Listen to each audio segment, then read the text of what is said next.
நான் ஒரு விஷயம் மட்டும் சொல்றேன். இன்னைக்கு தேமுதிக இல்லாமல் யாரும் ஆட்சி அமைக்க முடியாது.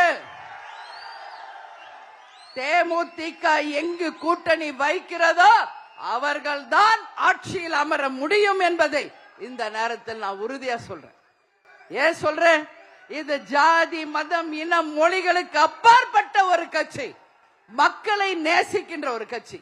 இங்க முன்னாடி வச்சிருக்கமே சாதாரணமா இந்து கோவில், இஸ்லாமுடைய கோவில், அதே போல சர்ச், இது எங்க நடக்கும்? தலைவர் சொல்வார், நாம் இவ்வளவு பேர் இருக்கமே, நாம் விடுகின்ற மூச்சு காற்றுல ஜாதி இருக்கா, மதம் இருக்கா, நமக்குள்ள ஏதாவது பாகுபாடு இருக்கா என்று தலைவர் அவர்கள் சொல்வார்.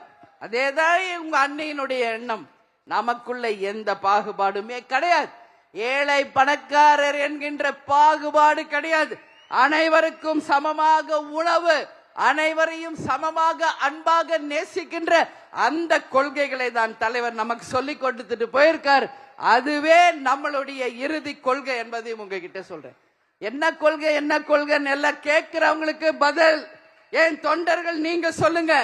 இனிமேல் தேமுதிகவுக்கு வெற்றி ஒன்றுதான் கொள்கை, வெற்றி ஒன்றுதான் கொள்கை என்பதை போய் சொல்லுங்க. தேமுதிகவை வச்சு நீங்க பயன்படுத்திக்குவீங்க, தேமுதிகவை வச்சு நீங்க ஜெயிச்சுக்குவீங்க.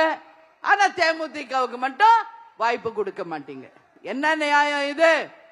இன்னைக்கு களத்துல தேமுதிக வெற்றி வீரர்களை தவிர களத்துல இன்னைக்கு யாராவது உங்க கட்சியில உழைக்கிறாங்களா?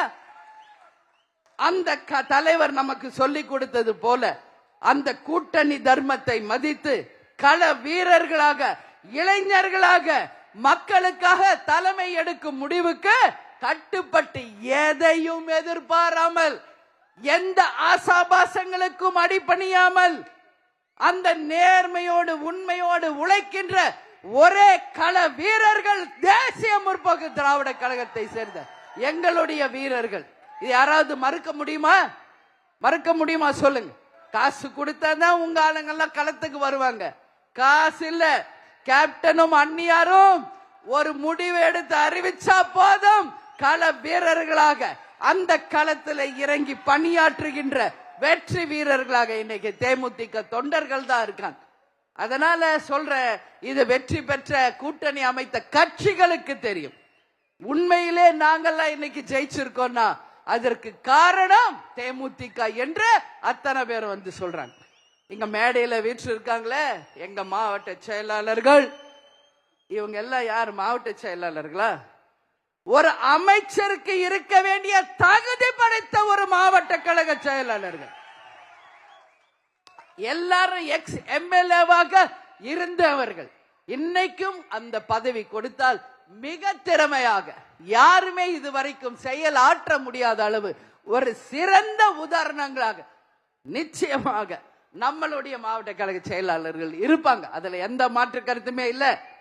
இந்த மாநாடு வெற்றி பெறுவதற்கு அயராது பாடுபட்ட சிவக்கொழுந்து அவர்களுக்கும், உமாநாத் அவர்களுக்கும், நம்மளுடைய அவைத்தலைவர், கொள்கை பரப்பு செயலாளர், இந்த கடலூர் மாவட்டத்தை சேர்ந்த அனைவருக்கும், என்னுடைய தம்பி LK சுதேஷ் அவர்களுக்கும் ஒரு வேலையை கொடுத்தால் தன்னுடைய தலையாய கடமையாக ஏற்றுக்கொண்டு 15 நாள் இல்லை 20 நாள் ஆனாலும் களத்திலே இறங்கி அந்த வேலையை மிக சிறப்பாக செய்து முடிக்கின்ற முழு திறன் படைத்த என் தம்பிக்கு இந்த மாநாட்டின் சார்பாக என்னுடைய வாழ்த்துக்களை, பாராட்டுகளை நான் தெரிவித்துக் கொள்ள பெருமைப்படுகிறேன். அக்காவா இல்ல, பொதுச் செயலாளர்.